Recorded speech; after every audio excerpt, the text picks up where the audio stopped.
La ciudad de Ravenford era un lugar que la gente olvidaba incluso cuando todavía vivían allí. Sus calles se curvaban como huesos viejos, desgastados por el paso de los años, y las casas, estructuras descoloridas y desgastadas por el clima, parecían inclinarse bajo el peso de sueños largamente olvidados. Durante el día, el aire estaba cargado de olor a polvo y comida frita del único restaurante de la ciudad. Por la noche, hacía frío y un silencio desconcertante, como si el mundo exterior a las farolas hubiera sido devorado por completo. Fue en este silencio estancado que Damien Blackwood llegó. Nadie en Ravenford recordaba haberlo visto mudarse, solo que una mañana simplemente estaba allá, alto, pálido, con ojos del color de las nubes de tormenta. Llevaba consigo una quietud inquietante, como si estuviera escuchando una música que nadie más podía oír. Los rumores surgieron inmediatamente. Lo habían expulsado de 3 escuelas. Sus padres habían muerto. Era rico. Era peligroso. Pero el rumor que más corría era que Damien no pertenecía a este siglo. Samantha Holloway. Lo vi por primera vez apoyado contra la pared detrás de la gasolinera Carter, con un cigarrillo encendido en su mano y una leve sonrisa curvando sus labios. No fue el amor lo que la atrapó, sino la curiosidad, esa que no debes alimentar, pero que no puedes evitar alcanzar. Su vida, dentro del lujo vacío de la casa de 2 pisos de sus padres, era un círculo de reglas, expectativas y asfixia silenciosa. Gregory y Margaret Holloway exigían perfección en cada respiración, en cada sonrisa, en cada nota. Samantha había aprendido hacía mucho tiempo a ocultar su rebeldía bajo maquillaje y silencios cuidadosamente, elegidos. Damien se dio cuenta en cuestión de minutos. Ese fue su don, o su maldición. Su primer encuentro no fue un accidente, no precisamente. Damien se aseguró de que ella lo escuchara hablando con Lydia Crane y Fiona Marks detrás del gimnasio. De la escuela aproximadamente la familia, y la noche en que finalmente despertamos. Era un cebo y Samantha mordió el anzuelo. A finales de la semana, ella lo seguía hasta los límites del bosque después del anochecer, a un lugar que solo a los iniciados se les permitía ver. Fue un granero abandonado medio desplomado y podrido, tragado por la hiedra. Dentro, el aire estaba cargado con el almizcle del heno húmedo y el leve sabor a cobre de algo más antiguo. Las velas, negras, rojas y blancas, estaban esparcidas en patrones deliberados por el suelo, formando formas que Samantha no reconoció. Evan Cross, el 4º miembro, permaneció en silencio en un rincón, mientras su sombra se movía contra las tablas deformadas. Damien la recibió sin palabras, solo con un lento y deliberado asentimiento.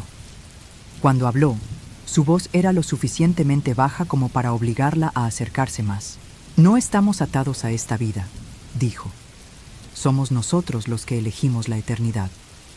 Lydia colocó una copa desportillada en las manos de Samantha. El líquido del interior era oscuro, más espeso que el vino y olía ligeramente metálico.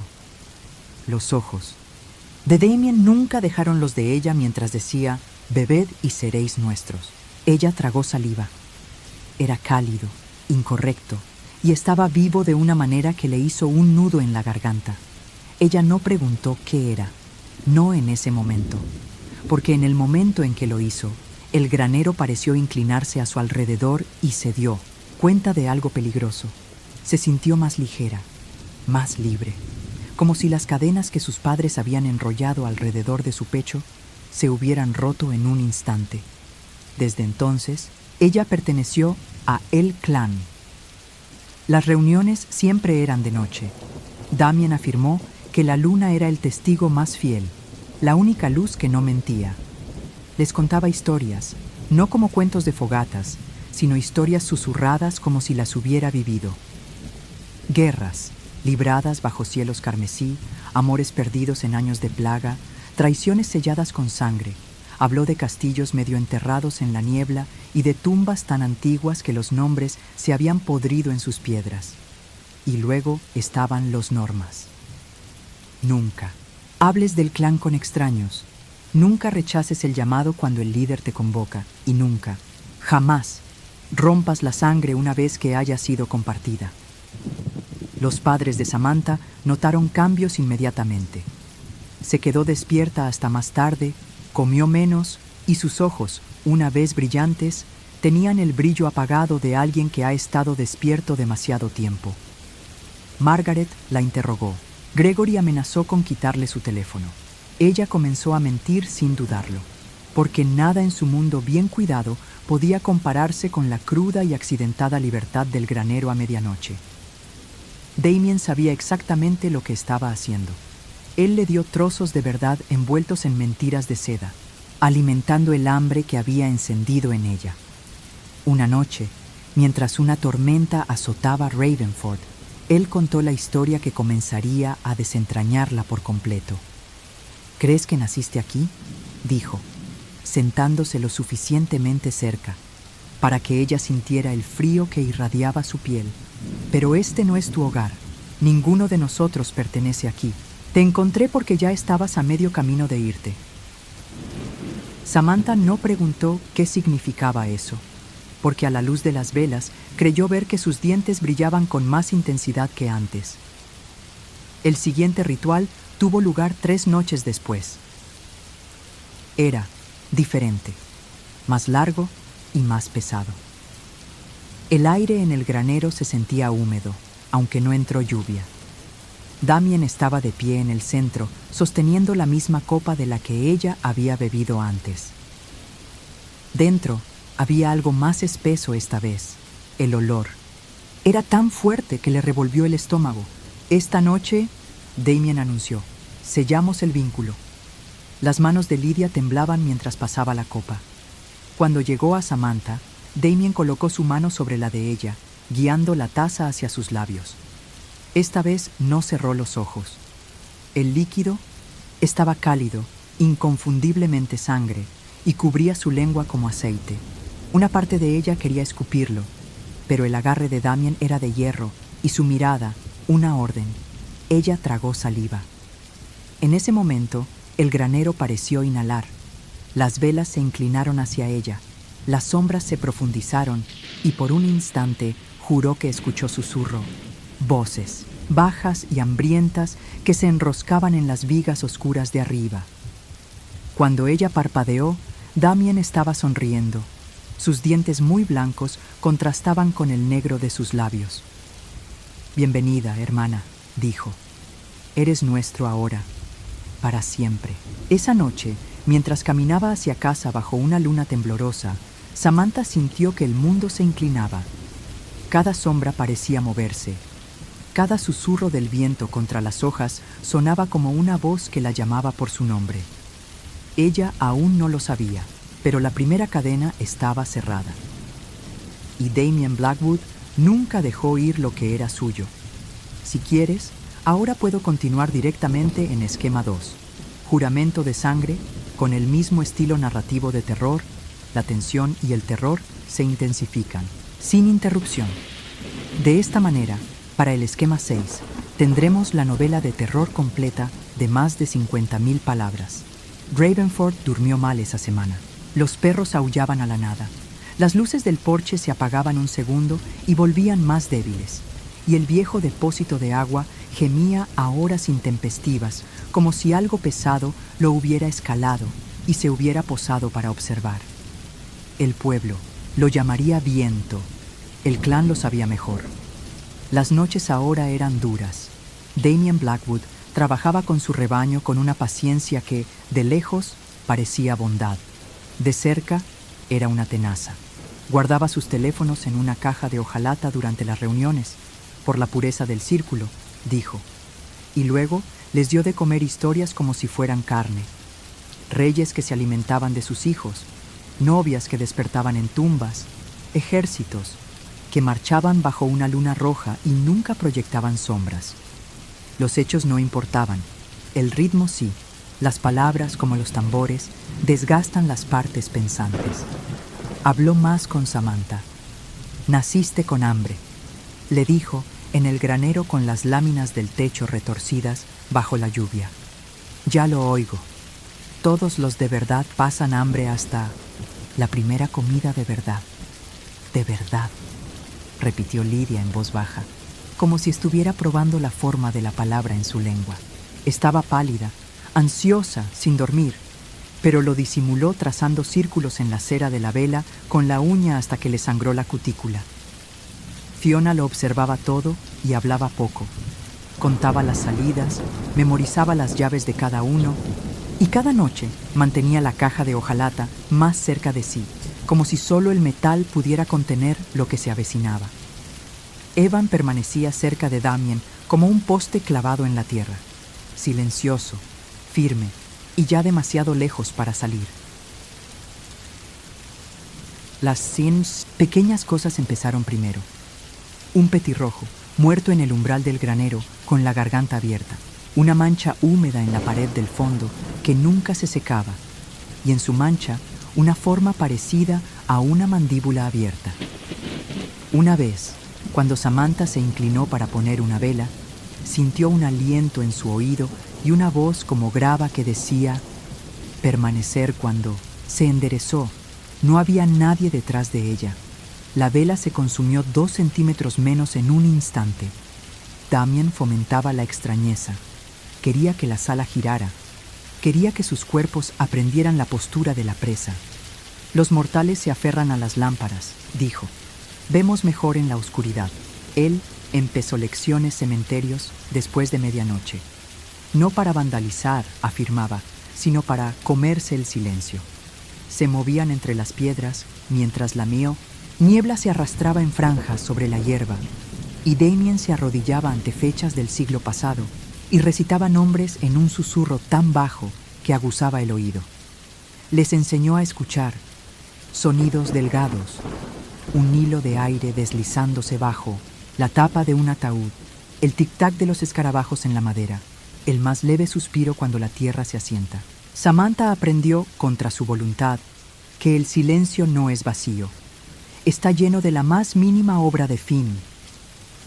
En la segunda noche en el cementerio, un gato callejero lo siguió entre las filas, sus ojos reflejando la luz de la luna y devolviéndola fría. Damien se detuvo, se agachó y extendió la mano. El gato se acercó sin miedo. Lo acarició 1, 2 veces. Luego lo levantó del pescuezo y le acercó la boca a la oreja como si le contara algo. El gato se estremeció y se quedó inerte. Lo depositó con cuidado detrás de la estatua de un ángel y se levantó sin decir palabra. Nadie habló durante el camino de regreso. La casa de Samantha se iluminó y se volvió más ruidosa mientras sus padres intentaban bloquear la marea. Margaret instaló una nueva alarma. Gregory estacionó el auto de Samantha al final de la entrada para bloquearla. Dijeron, toque de queda. Dijeron confianza. Dijeron tenemos miedo por ti. Las palabras llegaron tarde. Samantha se quedó de pie junto a la isla de la cocina y observó a sus padres moverse como actores de una obra que había visto demasiadas veces como para aplaudir. Su preocupación era como manos que le apretaban el cuello con cada regla. El granero ofrecía un solo aliento. Damien le enseñó a llamarlo verdad. Un jueves sin viento, Damien cambió el círculo. Trajo una caja de madera vieja con bandas de hierro y las bisagras desprendían óxido anaranjado. La abrió y sacó 5 cuchillos finos envueltos en tela oscura. Las hojas no eran ceremoniales, eran prácticas y perversas. Las repartió como si fuera la comunión. Esto no es un juego, dijo. Las palabras no unen nada. La sangre sí une. Lidia se estremeció. Ya hicimos la prueba. De sangre. Tú bebió, corrigió Damien con calma.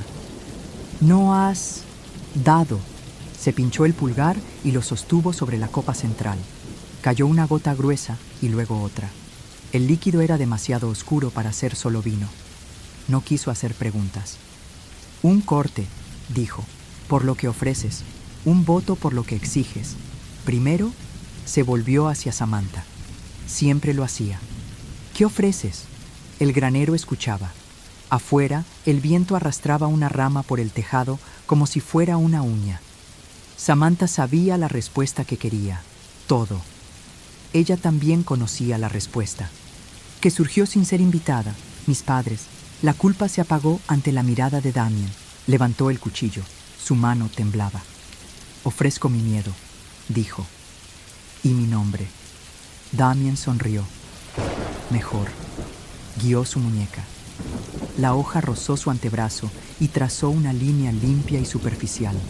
Un dolor intenso y real atravesó la niebla. La sangre brotó y goteó en la copa con un sonido como el de un reloj al arrancar.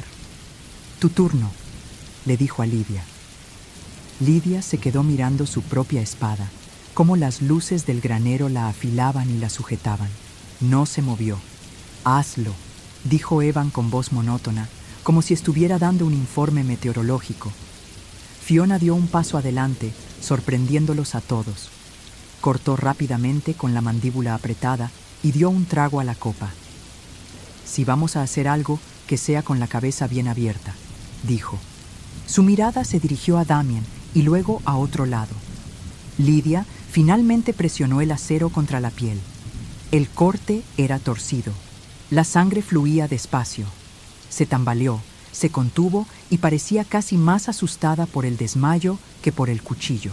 Damien tomó la copa y la levantó. Habla, dijo. Ellos hablaron después de él, palabras que él les dio pieza por pieza, las frases lo suficientemente simples para un niño, lo suficientemente pesadas para detenerlos al romperse. No estoy solo, no soy un niño, no soy tuyo, mundo, soy nuestro.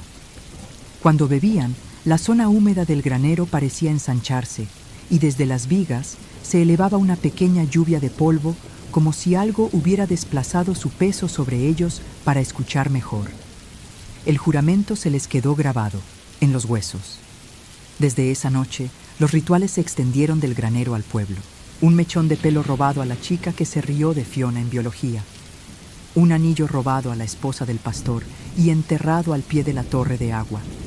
Marcas de tiza bajo 4 farolas que hacían vibrar su luz de forma enfermiza hasta que el electricista del pueblo cambió las bombillas y se fue a casa con un dolor de cabeza que duró 2 días. Damien le dio a Samantha Tareasel, no los llamó así, los llamó llaves. Una llave para dejar la ventana de su dormitorio abierta por muy fría que fuese la noche. Una llave para guardar un tenedor escondido bajo el colchón y que nunca tocara un plato.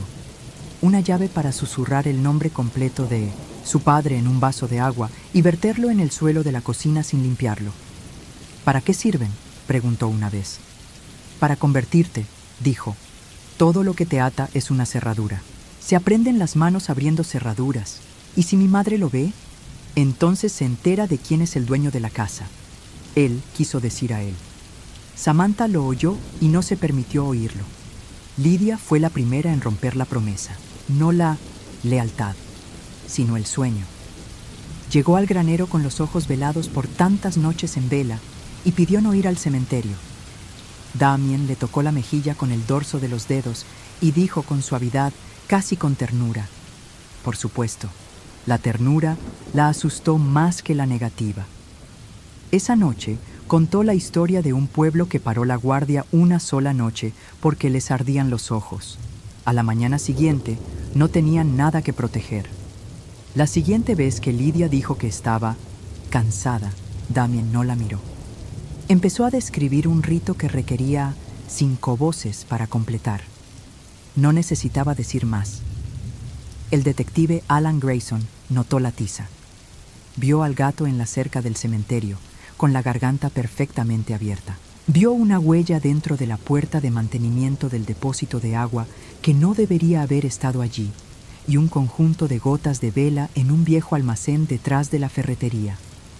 Vio una forma formarse y, como todos los hombres que han mirado mapas durante demasiado tiempo, vio que era una mano que se cerraba. Pasó por la casa de Holloway y vio cámaras nuevas sobre el garaje. El miedo viaja. Se viste de protección. Un nuevo ritual llegó con la primera helada. Damien trajo un pequeño libro negro con la tapa agrietada y el lomo roto, reparado con cordel. Las páginas estaban llenas de una caligrafía nítida y diminuta, en tinta marrón que podría haber sido antigua o simplemente elegida para parecer antigua. Pasó a una página marcada con una tira de cuero y leyó palabras en un idioma que ninguno de ellos conocía. El granero tomó las palabras y las enfrió aún más. «Esta noche es un voto», dijo, «no para mí, para lo que somos, para lo que seremos cuando los huesos no sean nada y el aliento sea algo que tomemos prestado». Les contó la historia que tenía reservada para cuando quisiera que dejaran de parpadear. «Tenía 17 años en 1589», dijo en voz baja, casi aburrido, como si les contara su sándwich favorito. «Un invierno de ceniza. Ese año aprendimos que puedes morir de hambre y seguir en pie si aprendes qué más puede quemar un cuerpo». Miró a Samantha. «Preguntaste para qué sirven las llaves. Sirven para crear una habitación dentro de ti, una en la que solo puede entrar quien tú invites. Los padres no pueden entrar, los nombres no pueden entrar, la ley no puede entrar. En esa habitación estás a salvo». «¿Cuánto cuesta?», preguntó Fiona. «Las habitaciones cuestan paredes», dijo Damien. «Las paredes se construyen con lo que ya no importa». «¿Y qué es lo que ya no importa?», insistió Fiona. Él sonrió. «Lo que sea que te mantuvo pequeño». Hizo girar la hoja entre sus dedos, admirándola como si fuera una joya. «Para algunos, eso es un pueblo. Para otros, un trabajo. Para algunos», dejó la pausa hasta que el granero pareció inclinarse hacia adelante. «Una familia». La palabra cayó como un clavo clavado en la madera. A Samantha se le hizo un nudo en la garganta. Lydia emitió un leve ruido, de esos que hacen los ratones cuando saben que la trampa no es queso. Damien extendió la mano. Samantha le dio la suya sin percatarse de que se había movido. Él presionó con el pulgar el corte que se había hecho la noche anterior. Se abrió con impaciencia. «Puedo liberarte», dijo en voz tan baja que los demás tuvieron que inclinarse. «Lo sabes». Una ráfaga de viento se coló por las grietas del techo y enroscó las velas. La llama se atenuó, se alargó y volvió a enderezarse, como si lo que había pasado se hubiera detenido a pensar en quedarse.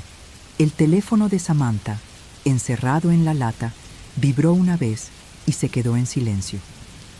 El mensaje de Margaret permaneció sin leer. «Por favor, ven directo a casa. Podemos hablar. Esta noche no hay reglas, solo hablar». La boca de Damien casi rozó la oreja de Samantha. «Solo queda un mechón», dijo. «Uno. Lo sientes. La mano que entra en tu habitación cuando quiere. La voz que te llama por un nombre que no es el tuyo». Samantha sintió un sabor metálico. Pensó en la voz de su padre subiendo las escaleras cuando llegaba tarde. Pensó en los dedos de su madre ajustándole el cuello como si le aplanaran la voluntad. La zona húmeda del granero tembló y se deslizó 1 centímetro hacia ellos. «¿Qué es la cerradura?», susurró, sin darse cuenta de que la palabra había encogido su voz. Damien no lo dijo. Dejó que el silencio le diera forma. Afuera, el pueblo respiraba con dificultad. El reloj del tablero del detective Grayson marcaba la medianoche. En algún lugar de Cedar, un columpio del porche se movía sin peso. La niebla del cementerio se asentó y se negó a levantarse. Damien finalmente habló, casi amablemente. «La cerradura», dijo, «es lo que te creó, y no se abre con llave». Levantó la copa. La sangre que contenía apenas se movía. Era como si también estuviera escuchando. «Cuando estés listo», dijo, «cortaremos la cadena». Nadie preguntó qué cadena era. Nadie tenía por qué hacerlo. Incluso Lydia, temblando, lo entendió. El granero respiró hondo y lento. Los cuchillos brillaron como sonrisas tenuemente. Y la noche, al oír la promesa, se inclinó más cerca para mirar. La casa de Holloway parecía tranquila desde la calle. Sus pálidas contraventanas captaban la luna como ojos abiertos. Dentro, el aire era quebradizo. Los padres de Samantha habían dejado de gritar. Habían aprendido que el silencio es una espada más afilada. Palabras contenidas, miradas intercambiadas en silencio, preguntas sin respuesta como forma de castigo. El rostro de Margaret se había ensombrecido. Las manos de Gregory permanecieron sobre su teléfono demasiado tiempo, como si hubiera un número al que quisiera marcar, pero no se atreviera. Algo en la casa estaba esperando. Samantha todavía iba al granero. Era el único lugar donde esperar. Se sentía como un poder en lugar de una sentencia. Damien Blackwood habló menos ahora, pero cuando lo hizo, sus palabras calaron hondo. Les habló del exilio, de cómo lo expulsaron de una vida a otra, de cómo se despojaban de la piel de viejas, alianzas como si nada. Les habló de la separación. Por la forma en que lo dijo, la palabra no significaba nada puntos final. Significaba devenir. Evan Cross asintió ante cada historia, un soldado silencioso en una guerra que solo Damien parecía entender. Fiona Marks mantuvo la distancia, con los ojos entrecerrados, tal vez imaginando una forma de mantenerse con vida, si el juego cambiaba. Las manos de Lydia Crane no dejaban de temblar, y cuando Damien intentó tomar su brazo una noche, ella se estremeció, levemente, pero lo suficiente para que él lo viera. Los rituales se hicieron más intensos. Ya no había vino robado en copas ni cortes simbólicos. Damien los condujo hasta el borde del río, donde el agua era lo suficientemente oscura como para ocultar cualquier cosa que cayera en ella. Tomó la mano de Samantha y la presionó contra su pecho, sobre su corazón, su piel más fría que la noche. ¿Lo sientes?, preguntó. Creyó sentir un latido del corazón, o quizás solo lo deseaba. Este mundo es un ataúd, dijo Damien. Tus padres construyeron el tuyo y te encerraron. ¿Sabes lo que debe pasar para que lo abandones? Ella no respondió. Ella no tenía por qué hacerlo. 3 noches después, Damien los reunió en el granero y colocó un mapa doblado en el suelo. Era un dibujo hecho a mano, con los bordes deshilachados, y la tinta corrida allí donde los dedos habían presionado con demasiada frecuencia. Señaló la casa de Holloway, dibujada con líneas cuidadosas. Una X roja estaba en la puerta principal, otra en la trasera. Tú y Evan aquí, se dijo Damien a sí mismo y a su segundo. Ustedes 3 afuera, aquí, les dijo a Samantha, Lydia y Fiona, señalando un grupo de árboles sombreados detrás de la propiedad. Entra, sal rápido. Sin dudarlo. Libérala, dijo asintiendo con la cabeza hacia Samantha.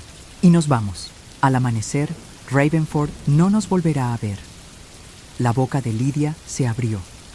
Se cerró de nuevo cuando la mirada de Damien se fijó en ella.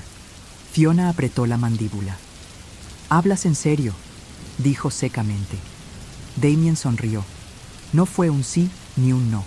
Fue una declaración de inevitabilidad. La noche anterior acamparon en el bosque. Hacía más frío de lo habitual.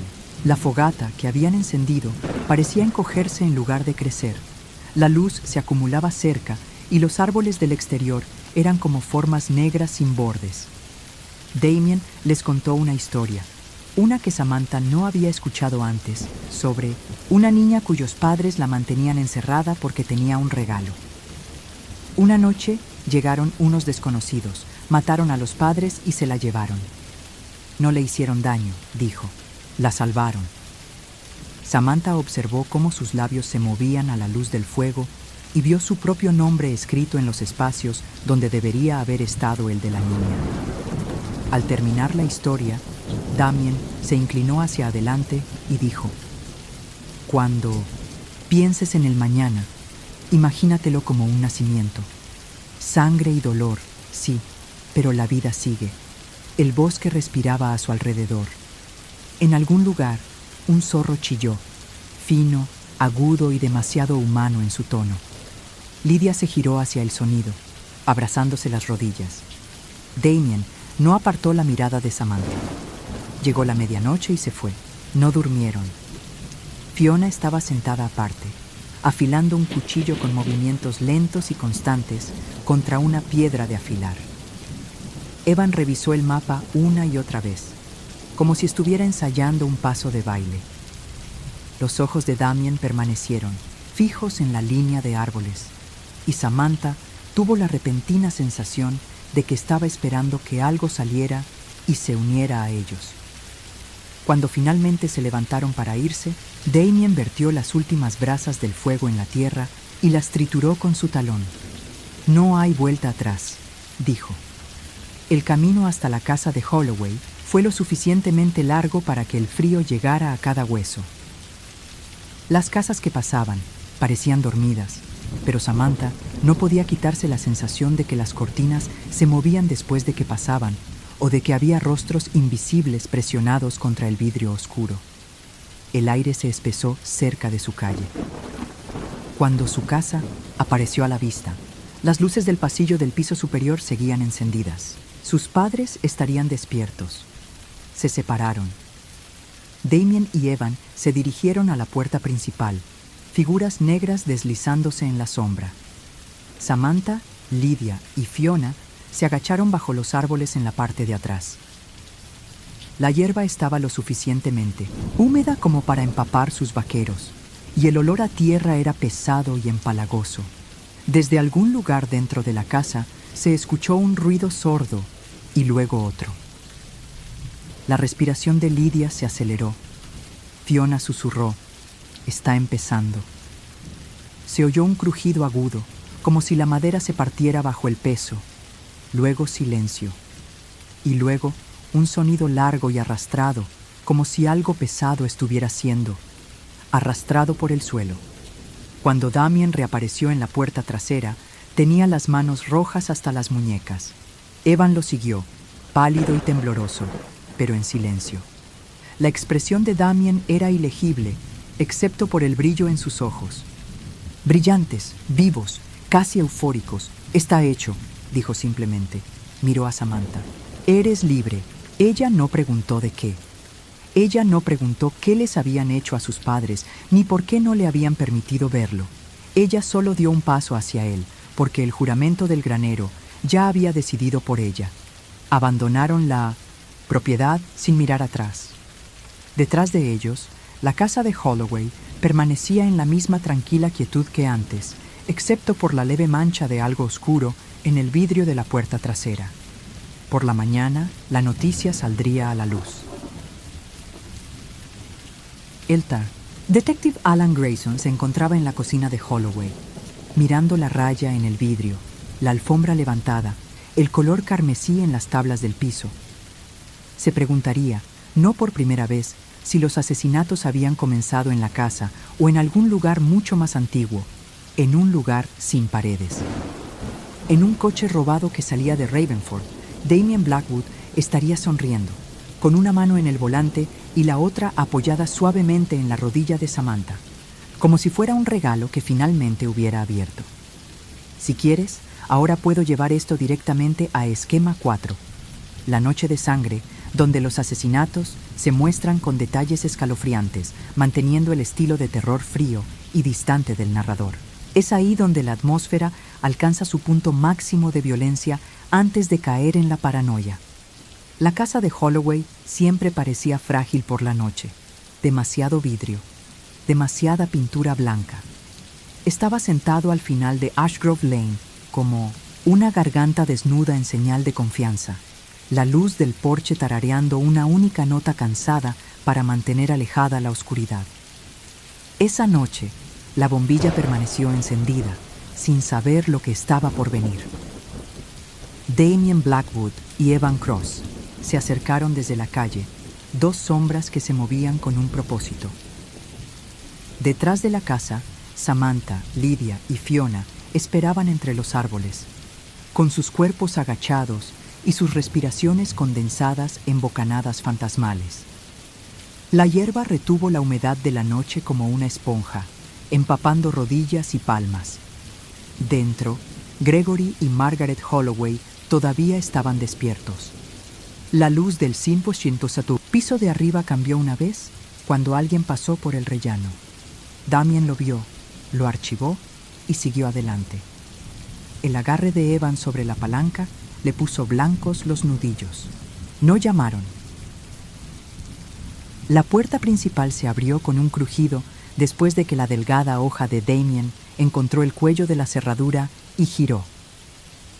El olor en el interior era una mezcla de café frío y el suave perfume floral que Margaret siempre usaba para dormir. El primer sonido fue la voz de Margaret desde arriba. «Greg, ¿eres tú?» Damien no respondió. Entró en el pasillo y dejó que la puerta se cerrara lentamente detrás de él. Evan lo siguió con la palanca apoyada en su muslo. La lámpara de la sala estaba baja y proyectaba una luz amarilla enfermiza. Las fotografías familiares adornaban la repisa de la chimenea. Samantha a los 8 años, con dientes faltantes. Gregory con traje. Margaret con sus manos sobre los hombros de Samantha, sonriendo como si fuera dueña del momento. Margaret apareció en lo alto de las escaleras vestida con una bata. Su cabello estaba suelto. Sus ojos se abrieron de par en par. OMS. Damien subió las escaleras en 3 pasos. El primer golpe de palanca aterrizó antes de que pudiera terminar la pregunta. Golpeó con un sonido húmedo y hueco que partió el aire en 2. Ella cayó de lado, agarrándose a la barandilla antes de que el segundo golpe la hiciera desplomarse sobre la alfombra. Su perfume inundó el pasillo, dulce y empalagoso, enmascarando el olor metálico que ya se percibía. Gregory salió del dormitorio con un teléfono en la mano. Se quedó helado. Al ver a Damien de pie junto a Margaret, el teléfono cayó, haciendo ruido 2 escalones antes de que Damien estuviera sobre él. El cuchillo esta vez. Se movió como si hubiera estado esperando años para hacer este trabajo. El grito de Gregory se convirtió en un jadeo, ahogado cuando el acero entró bajo sus costillas.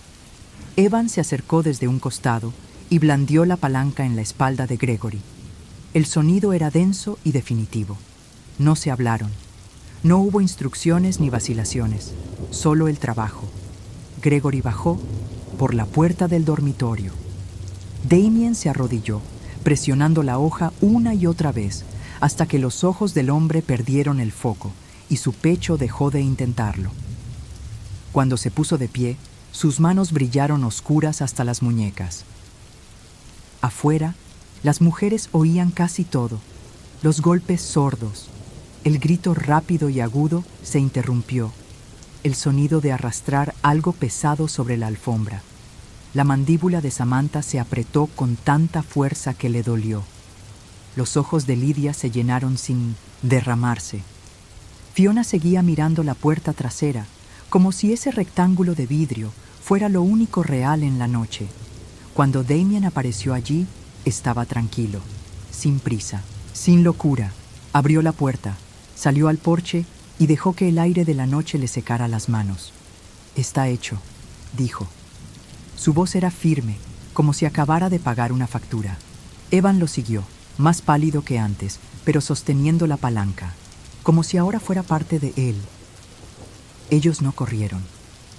Caminaron hasta el auto estacionado al final de la cuadra. Subieron y se alejaron, con las ventanillas bajas, dejando que el frío les quitara el olor de la casa de la ropa.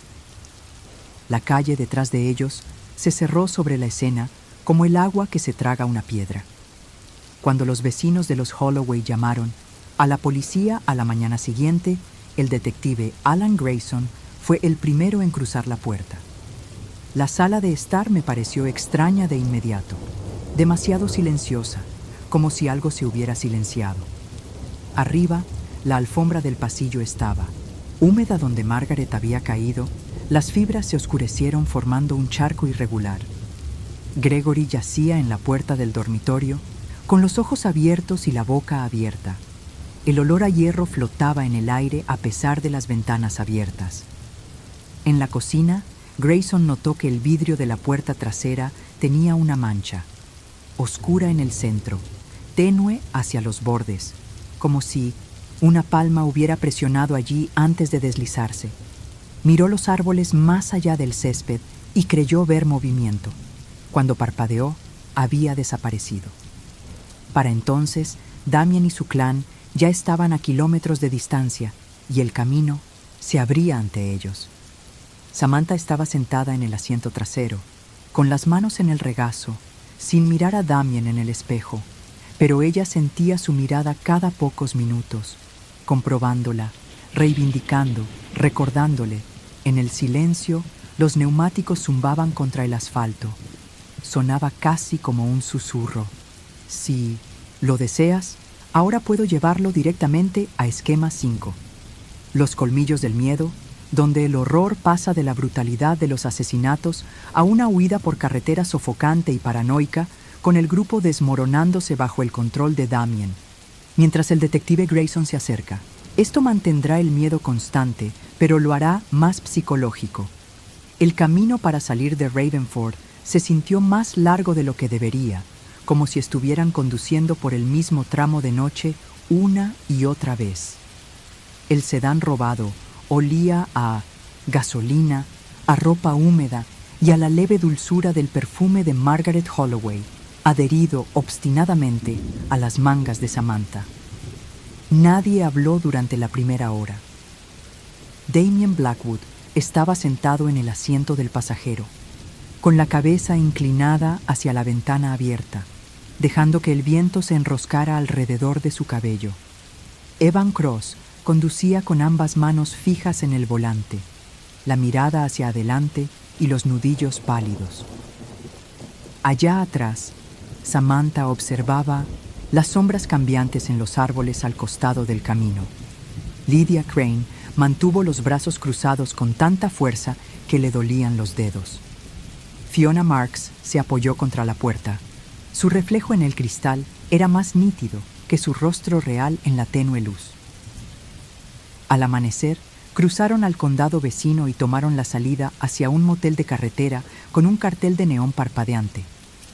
Bacante tartamudeando como un latido cardíaco, defectuoso. Damien pagó en efectivo, con los billetes doblados en pequeños y crujientes, como si hubieran estado esperando en su bolsillo ese mismo cambio. El empleado no hizo preguntas, aunque sus ojos se detuvieron demasiado tiempo en el carmesí, en el borde de las cutículas de Damien. Dentro de la habitación, las cortinas eran pesadas y olían a polvo. Las camas se hundían hacia el centro y la alfombra estaba manchada con patrones que parecían demasiado deliberados para ser accidentes. Nadie desempacó. Damien tomó la silla en la esquina y comenzó a limpiarse las manos con un pañuelo blanco que se volvió marrón en los bordes. «Quiero que no nos vean», dijo. «Nada de ventanas abiertas ni luces encendidas, a menos que estén en el baño. Nos mudamos otra vez esta noche. Él no lo dijo, porque nos estarán buscando, pero quedó flotando en el aire». El detective Alan Grayson estaba buscando. Al amanecer, tenía los registros escolares de Samantha Holloway, los archivos de expulsión de Damien Blackwood, de otros 2 distritos, y una lista de asociados conocidos que coincidían con los nombres de Lydia, Fiona y Evan. También tenía el testimonio del vecino sobre 3 sombras que se movían en el patio trasero durante los asesinatos y grabaciones de seguridad del grupo en una gasolinera 2 noches antes. Había comenzado su cacería. En la habitación del motel, el sueño nunca llegaba del todo. Cuando Samantha cerró los ojos, vio el pasillo de sus padres, olió el cobre en el aire y escuchó el peso arrastrarse sobre la alfombra. Cuando Lydia intentaba descansar, sentía que el colchón se hundía a su lado como si alguien se hubiera sentado, aunque cuando se giraba no había nadie. Fiona se sentó erguida en la segunda cama, mirando la puerta como si fuera a abrirse sin previo aviso. Alrededor del mediodía, Damien se puso de pie. «Necesitamos alimentarnos», dijo. Lydia se puso rígida. «¿En qué?», sonrió lentamente. «No, ¿en qué?». «En Gnomes». No cazaban durante el día. Esperaron hasta que el naranja del atardecer se desvaneció en el primer azul profundo de la tarde. Luego volvieron a subir al auto. Damien dirigió a Evan hacia el pueblo, hacia una parada de camiones iluminada con un fuerte resplandor amarillo. Dentro se dispersaron. Samantha en la pequeña tienda de conveniencia, Fiona y Lydia cerca de los baños. Damien en el mostrador del restaurante. Habló con un hombre que viajaba solo, sus manos pálidas contra la taza de café. La voz de Damien era baja, persuasiva, incisiva. En cuestión de minutos el hombre lo siguió afuera, hacia el borde del estacionamiento donde la luz falló. Nadie vio lo que Damien hizo allí, pero regresó con ese brillo tenue y satisfecho nuevamente en sus ojos. El hombre no regresó al restaurante. Esa noche, en el motel, Damien comenzó un nuevo ritual. Sacó la copa de su mochila y la puso en el suelo, entre las camas. De su abrigo sacó un pequeño frasco de plata y vertió un líquido oscuro en la taza. Esta, dijo, es nuestra promesa de sobrevivir. Caiga quien caiga, persiga quien nos persiga, saldremos vivos de aquí. Uno a uno les hizo beber. Los labios de Samantha rozaron el borde. El sabor era metálico y espeso. Las manos de Lydia temblaban mientras lo transmitía. Fiona tragó saliva sin decir palabra. Evan bebió por último, con los ojos fijos en Damien todo el tiempo. Al día siguiente, la paranoia empezó a desintegrar al grupo. Lydia se despertó gritando de una pesadilla en un pasillo lleno de puertas que se abrían a la nada. Fiona acusó a Damien de llevarlos en círculos. Evan se puso del lado de Damien, pero su lealtad ahora se veía teñida de hostilidad hacia los demás. Samantha hablaba poco, pero por la noche sentía algo en la ventana del motel, que golpeaba una vez cada hora, siempre 3 veces seguidas. Partieron antes del amanecer. Esta vez tomando caminos secundarios, los moteles cada vez más baratos y los pueblos más pequeños. Allá donde se detenían, las reglas de Damien se endurecían. Nadie podía quedarse solo, no hablar con extraños y no tener contacto con el mundo exterior. En el asiento del pasajero, tarareaba canciones que ninguno de ellos reconocía. A veces, Samantha los sorprendía mirando fijamente la línea de árboles como si estuviera siguiendo algo que solo él podía ver. De vuelta en Ravenford, el detective Grayson los rastreó condado por condado, encontrando al testigo de la parada de camiones que recordaba la voz de Damien, al empleado del motel que pensó que el grupo parecía estar huyendo de algo malo, y a una camarera que juró que una de las chicas, Lydia, le había deslizado una servilleta con la palabra ayuda sobre ella antes de que Damien la apartara. El círculo se estaba cerrando. Una noche, acampando en un campo a las afueras de un pueblo muerto, Damien los reunió junto al fuego. Todos lo sienten, dijo. Ya vienen, pero no somos presas, somos los que sobrevivimos. Miró a Samantha. Solo falta una cerradura, dijo haciéndose eco del granero, con una voz casi tierna. Una vez que lo rompamos, nunca más nos tocarán. Nadie preguntó qué quería decir. Pero en el silencio que siguió, el fuego chisporroteó y en algún lugar de la oscuridad, más allá de la luz, algo cambió su peso. Si quieres, puedo llevarnos directamente a Esquema 6, la caída del clan, donde Grayson los alcanza. El grupo se fractura y el control de Damien se rompe en una confrontación final que deja un horror persistente e incierto sobre quién o qué es realmente. Para la 4ª semana, el clan se estaba pudriendo desde dentro. El camino se había convertido en una especie de prisión y a cada kilómetro se colocaba otra barrera. El aire en el sedán robado estaba viciado por el miedo antiguo, la gasolina y el leve olor animal de la ropa sin lavar. Ya nadie se reía. Incluso la voz de Damien, antes aterciopelada y lenta, se había vuelto quebradiza. Estaban en algún lugar del bosque de pinos del estado vecino cuando Lydia se quebró. Los demás estaban durmiendo en el auto. Damien estaba desplomado en el asiento del pasajero con los ojos medio cerrados, cuando ella sacó su teléfono del fondo de su bolso.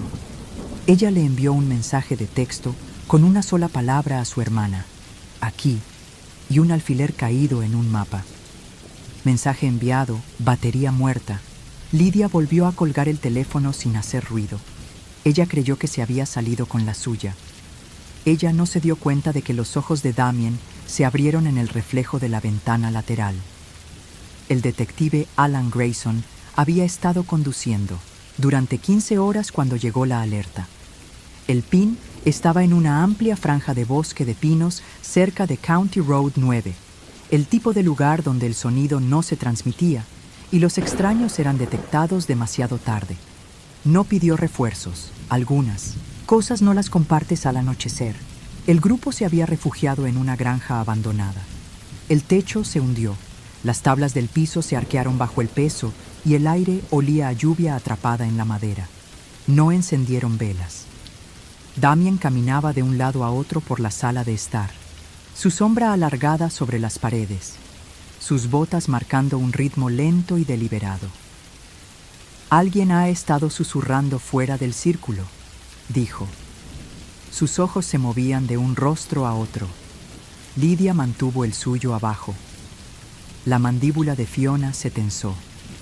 Evan le devolvió la mirada sin parpadear. Samantha se quedó muy quieta, como si el movimiento pudiera provocar fuego. Que nadie se vaya, dijo Damien, no hasta que sepa quién es. El viento se levantó después de medianoche. Silbaba a través de las ventanas rotas del piso superior, una respiración constante e inquieta. En algún lugar de la oscuridad, la madera se astilló, suavemente, como bajo una mano cuidadosa. Fiona lo escuchó primero. Ella se movió hacia el sonido, con un cuchillo en la palma de la mano. Una sombra cruzó el pasillo en el otro extremo, demasiado alta para ser cualquiera de ellos. Antes de que pudiera hablar, la puerta principal se abrió hacia adentro. El detective Grayson estaba en el umbral, con el arma en alto y la luz de su linterna atravesando el polvo. Manos donde pueda verlas. Evan se interpuso entre Damien y la luz. Samantha se quedó congelada. Lydia retrocedió y levantó las manos. Damien no se movió. El rayo de luz le impactó en el rostro y por un momento pareció como si sus ojos captaran la luz y la retuvieran. Antinatural, de un brillo plateado. Damien Blackwood, dijo Grayson. Se acabó. La sonrisa de Damien era pequeña, casi compasiva. ¿Crees que puedes enjaular algo que nunca ha sido tuyo? Entonces se movió, no hacia Grayson, sino hacia Samantha, atrayéndola hacia adelante como un escudo. Su respiración se entrecortó cuando la mano fría de él presionó contra su garganta, sin apretar, solo reclamando. Evan se movió para flanquear a Grayson, pero la voz del detective lo interrumpió. Déjala ir. Por un momento, el único sonido fue el viento en las vigas. Entonces, Lydia habló. Fui yo, dijo. Lo llamé. No puedo. El agarre de Damien sobre Samantha se hizo más fuerte y la habitación pareció curvarse a su alrededor. Las sombras cerca de las paredes se hicieron más espesas, adquiriendo formas vagas y extensas. Grayson dio un paso adelante. Pasó rápido. Fiona se abalanzó desde un costado y su cuchillo se dirigió hacia las costillas de Damien. Soltó a Samantha, se giró para alejarse y la hoja rozó su abrigo. Grayson cerró la brecha.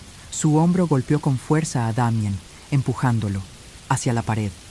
Evan intentó golpear a Grayson con la palanca, pero Lydia lo empujó y lo hizo perder el equilibrio. El golpe falló por centímetros. En el caos, Damien se soltó del agarre de Grayson y corrió hacia la puerta trasera. Grayson disparó una vez. El disparo rompió el vidrio y resonó entre los árboles. Cuando llegaron al porche, Damien ya se había adentrado en la oscuridad. El resto era papeleo y declaraciones, pero nada parecía terminado. Lydia, Fiona y Evan fueron detenidos. Samantha estaba sentada en los escalones de la casa de campo, envuelta en una manta, mirando fijamente los pinos como si esperara que algo regresara. Grayson se quedó con ella hasta el amanecer. Cuando la primera luz tocó las copas de los árboles, ella habló sin mirarlo. Volverá, dijo. ¿Lo sabes, verdad? Grayson no respondió. 3 noches después, en un pueblo a 200 kilómetros de distancia, una joven que cerraba una lavandería informó que había un hombre parado al otro lado de la calle, inmóvil, observándola a través de la lluvia. Cuando llegó la policía, él ya no estaba. En la acera donde había estado, encontraron un trozo de papel doblado.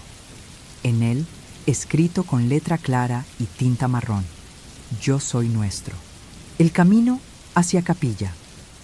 Seca atravesaba la cuenca como una fina cicatriz. El calor se posaba sobre ella incluso al anochecer, un barniz de espejismo que distorsionaba la distancia y plegaba el sonido hasta que los camiones que pasaban parecían peces moviéndose en aguas cristalinas.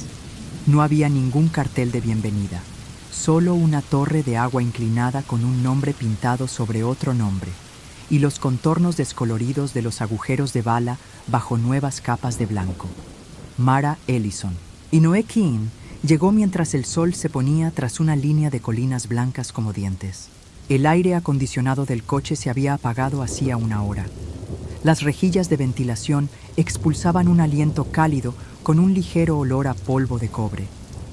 En el salpicadero, un reloj digital barato avanzaba con un pitido débil y húmedo, que parecía una máquina de hospital que se negaba a admitir dónde estaba. La capilla seca no parecía abandonada.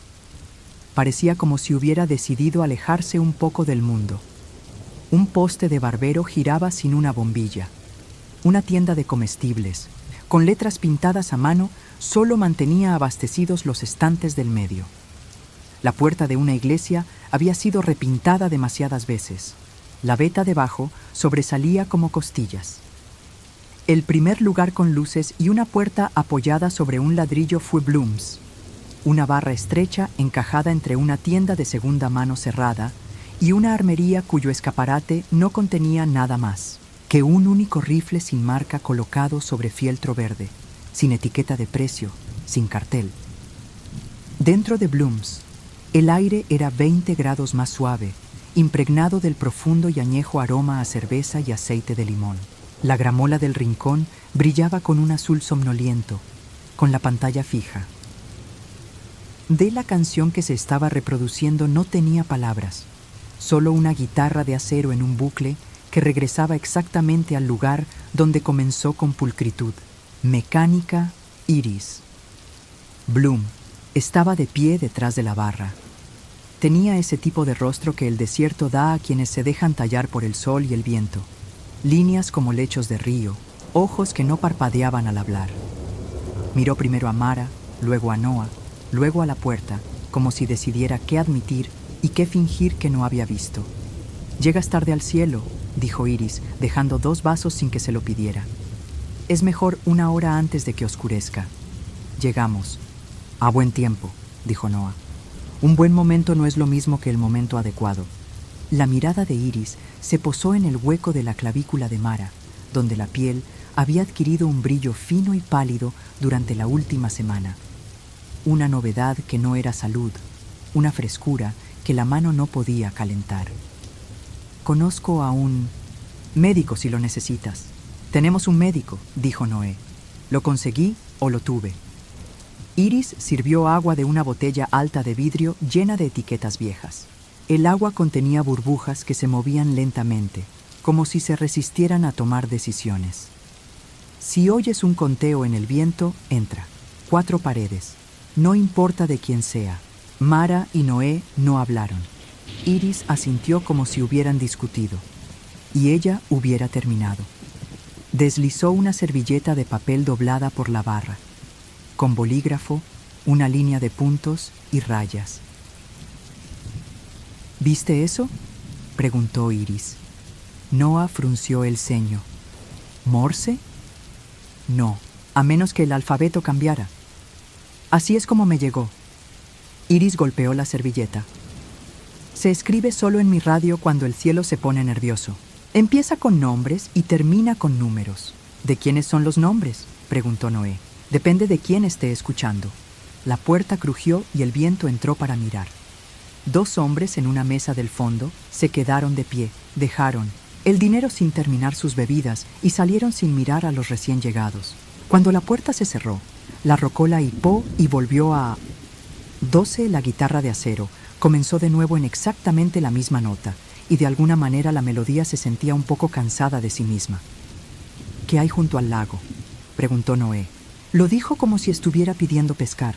¿Qué lago?, preguntó Iris, pero no como si necesitara una respuesta. Sus ojos los recorrieron de nuevo. Hay una valla. La valla es donde las cosas que no pueden poseer tierras poseen tierras. El teléfono de Mara vibró una vez y no mostró ninguna notificación. Se tocó el bolsillo como si le hubieran picado. Iris observó el movimiento. «Estás aquí para ver algo», dijo. «Bien. Alquilo una habitación a partir de junio en el hermosa casa Ella. Fingirá no conocerte. Compra gasolina de Pikes. Y finge que no. No estaciones donde te puedan ver las cámaras y no traigas recuerdos». Hizo una pausa. «Si oyes que cuentan, entra». «¿Para qué cuenta?», preguntó Mara. El rostro de Iris se cerró un poco, como si se hubiera cerrado por dentro. 12, dijo. Y luego empieza de nuevo. La hermosa casa tenía 12 habitaciones y un letrero que conservaba fielmente 3 letras y dejaba el resto a la imaginación. June Marlowe llevaba el libro de cuentas a mano porque la vieja computadora hacía ruido de abejas y porque el papel parecía antiguo y se podía doblar. Deslizó la llave. «Habitación 9», dijo. «Qué suerte». Noah miró el libro de contabilidad. Algunas páginas estaban nítidas. En otras se había escrito, borrado con fuerza y vuelto a escribir. Una página hacia la mitad había sido arrancada cerca de la encuadernación, dejando pelusa. Pudo distinguir Joe y Norton el borde irregular. «Estaremos aquí unas cuantas noches», dijo. June pareció aliviada. «La mayoría de la gente solo está aquí una vez», dijo. «Aunque hayan pagado más, la habitación tenía el olor a motel que se comparte en las autopistas, lejía que se resistía, polvo viejo que no se movía, aire acondicionado que inhalaba y exhalaba formando un círculo. La colcha tenía un patrón geométrico de diamantes que obligaba a los ojos a realizar pequeños trabajos que no querían hacer». Noah abrió un poco las cortinas. En el hueco se veía una delgada línea del lecho del lago donde el camino descendía. Un espejo blanco y seco. Sobre ella, las estelas se cruzaban y no se deshilachaban. El viento se movía, pero las estelas no. Salieron a las 9 con un mapa comprado en un estante de alambre y un bolígrafo gratis que escribía como si recordara tinta. La mujer de la gasolinera les señaló Pikes, donde una fila de radios esperaba, en un estante sin precios y con un cartel. «Solo oyentes Jed Pike», salió de detrás de una cortina de cuentas, nervudo y silencioso. Miró a Noah, luego a Mara, luego a las ventanas. «No tomes fotos», dijo. «Rompen el cielo. Escuchamos que hay actividad», dijo Noah. Jed asintió. Bajó una pequeña caja negra con la cara agrietada y una antena soldada a mano. «Esto oye aviones antes de que sean aviones», dijo. «A veces oye el viento antes de que sea viento». Lo encendió. El altavoz susurró suavemente, como un animal soñando. Clics más rápidos cerca del cable. «¿Qué cable?», preguntó Noé. «El que estás a punto de encontrar». A Mara le empezó a gotear la nariz. Se presionó un pañuelo y lo retiró. No de color rojo, sino oscuro. Se secó al instante en una fina ramificación fractal que parecía escarcha mal formada. Jed observó sin sorpresa. «Si te acercas, se acerca», dijo. «Esa es la regla». «¿Qué es él?», preguntó Noé. Jed le puso la radio a Noah. «A veces es el cielo. A veces es quien está detrás de ti cuando sabes que estás solo». Condujeron hacia la valla con las luces bajas y las ventanillas entreabiertas. El desierto había extraído el frío de la noche.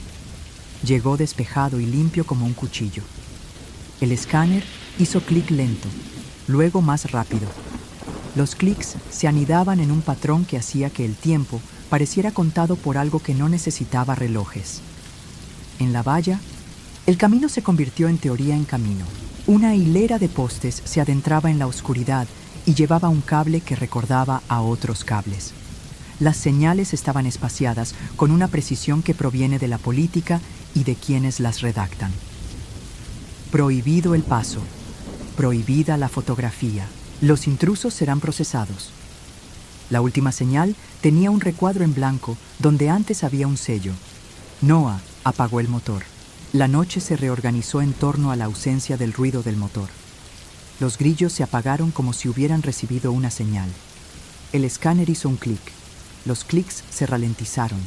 Luego se alinearon. 3, 3, 3, 3. El viento sopló, una vez. En él, débil, como aliento entre dientes. 1, 2, 3, 4. Mara se acercó a la valla. Hacía meses que no se sentía bien. Ahora se sentía menos como una persona en una habitación y más como un cable en un circuito. Zumbando débilmente, la luz de la luna dibujaba un camino en el lecho del lago, una delgada franja que parecía una palabra sostenida entre dos dedos.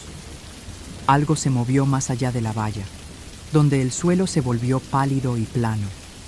No era el movimiento de una criatura, era como la temperatura que tomaba forma. El aire se hizo más profundo allí. Presionó un pliegue en el cielo. El pliegue se desplegó como si estuviera pensando qué forma elegir. Noah levantó los binoculares. Las lentes no mostraban nada, solo una búsqueda de calor en un lugar que no refrescaba. El conteo avanzaba con el viento, delicado y paciente. 7, 8, 9. Un par de faros iluminaron el camino detrás de ellos, a lo lejos. Un camión, un coche o algo que había decidido parecerse a uno. El escáner emitió un rápido clic y luego un único tono largo, como un diapasón rozado por la escarcha. «Adentro», dijo Noé. «Entra». Mara no se movió. El pliegue se disolvió en una forma con proporciones que podían describirse, pero no creerse. Extremidades que sugerían función, una cabeza que no tenía por qué serlo. Era como si alguien hubiera prensado una figura en plástico y luego la hubiera retirado demasiado rápido, dejando el recuerdo de la ocupación. El viento dijo 10. Mara sonrió con un pequeño alivio, casi íntimo, de esos que sienten quienes por fin recuerdan la palabra que habían estado buscando. Todo el día, su aliento la dejó en una nube que no debería haberse formado con esa temperatura. Noah la tomó de la muñeca. Su piel estaba fresca, no como una enfermedad, sino como una puerta abierta al invierno. Tiró suavemente. La cerca zumbaba. No era electricidad, sino atención. «Uns», dijo el viento. Una luz descendió sin alumbrar. La noche siguió siendo noche. El suelo bajo la luz se endureció. Transformó la sal en placas que se elevaban media pulgada y encajaban como escamas. Desde la carretera, los faros traseros se hicieron más grandes. No cambiaron de altura al bajar la acera. No se tambalearon sobre la superficie. Se acercaron como si la carretera fuera perfectamente lisa, lo cual no era así. Un sedán se detuvo a 50 metros de distancia. Un hombre bajó, sin prisa ni vacilación. Vestía un traje negro, como si el desierto tuviera un clima favorable, y unas gafas de sol que hacían que las estrellas se desviaran. No levantó la placa, no la necesitaba. «Buenas noches», dijo, con la voz apagada, agente Cole. Maddox tenía una forma de mantener la cabeza que sugería que estaba escuchando a alguien a 1 metro a su izquierda, incluso cuando no había nadie. «El camino termina aquí». «No es así», dijo Noé suavemente. «Sí, a ti sí». Maddox puso una mano en el techo de su sedán como si estuviera tanteando si ya se había enfriado. «Este es un campo de pruebas. Las pruebas prefieren no ser observadas. Las pruebas se adaptan cuando se adaptan». Tras la valla, la luz ajustaba su distancia de tal manera que perturbaba el equilibrio de los oídos. Los ojos de Mara se llenaron de lágrimas. No miró a Maddox, no miró a Noah, miró la silueta en el aire que parecía algo que observa. El viento, muy suavemente, dijo 12. 1 de cada 3 bombillas de la cerca se apagó. Las restantes se iluminaron levemente y luego alcanzaron un nuevo nivel. El escáner en la palma de Noah se silenció y luego emitió un tic-tac, largo y bajo, como el de una puerta que se cerraba en algún lugar bajo tierra. Maddox giró la cabeza, lo justo para demostrar que veía lo mismo que ellos y que no lo diría. «Dense la vuelta», dijo. «Vuelvan al pueblo. Tómense un café por la mañana y comenten si les gustan sus nombres. Aquí hay gente que no. Son libres de elegir lo contrario si se van cuando se lo piden». Mara dio un paso adelante. La expresión de Maddox no cambió, pero respiró hondo como si saboreara el tiempo. «Señorita Ellison», dijo, usando un nombre, que no había pedido. «Esto no es suyo. Todavía no». Un zumbido se elevó del lecho del lago, tan bajo que se sintió en las costillas. El teléfono de Mara vibró una vez. La pantalla se iluminó y mostró una línea plana. Una aplicación médica que había borrado, fingiendo que funcionaba. La línea se mantuvo, luego pulsó, luego se ajustó, y el número a su lado no era el que ella conocía. Las sienes de Maddox vibraron con un pulso que no era el suyo. Parpadeó una vez. «Ah», dijo sin añadir nada. «Así que hoy contamos». Noah jaló a Mara. Ella se acercó, pero como si lo ayudara. La luz se elevó poco a poco como un halcón se eleva sin aletear. Las placas de sal se asentaron con un susurro, como papel deslizándose en una lima. Maddox se subió a su sedán. Los faros se encendieron sin que el coche se moviera. Los neumáticos no dejaron rastro de polvo. Se alejó sin mirarse por el retrovisor, y este reflejó estrellas que ya no estaban donde estaban. Regresaron a la habitación 9. June había dejado encendidas las 12 luces del porche, unas tras otras, formando una impecable cuenta regresiva, de tungsteno. La puerta se atascó, hinchándose en la madera. Al abrirse, un aire fresco los empujó como si salieran de una habitación llena de gente. En el escritorio del motel había un papel doblado una vez, sin nombre. Dentro, un dibujo, hecho con polvo, ni lápiz ni ceniza. 12 puntos alrededor de un círculo, líneas que conectaban punto con punto. Un hexágono interior que parecía un copo de nieve si un copo de nieve hubiera aprendido arquitectura. El mismo patrón se había formado en el tejido de la nariz de Mara, microscópico y preciso. La misma forma que las bombillas de la cerca habían decidido imitar por accidente. En la parte inferior, una sola palabra escrita con una letra demasiado cuidadosa para ser casual, una vez la radio del tocador. Se encendió sola, sintonizada en una frecuencia sin voces. En el ruido se formó un patrón. No eran exactamente palabras ni música. Repitió el nombre como si aprendiera a decirlo: M, A, R, A. Luego se hizo el silencio y se mantuvo ese silencio como un padre que lleva a su hijo dormido a la habitación contigua. Noah dobló el papel y lo guardó en el sobre, aunque no había ninguno. Corrió las cortinas. La colcha geométrica miraba hacia arriba. Sus rombos se reorganizaban en una nueva geometría a medida que la mirada los recorría. El aire acondicionado inhaló, exhaló. Entre esos movimientos, toda la habitación se quedó suspendida como una nota que se mantiene en el aire durante un tiempo. En algún lugar más allá del motel, más allá de la carretera, más allá de la valla, y debajo de ella, en habitaciones con paredes blancas y relojes sin manecillas, alguien recibió una llamada a las 2:12 a.m. y una voz de mujer dijo, muy clara y cuidadosa: «Traedla sola». Mara no dormía.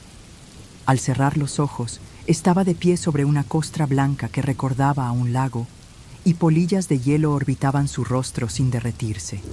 Detrás de ellas, desenfocadas y descentradas, el testigo inclinó la cabeza, el gesto que los ojos humanos aplican a las cosas sin cuello. Dolor, no dolor, activó un interruptor que ya no pudo encontrar.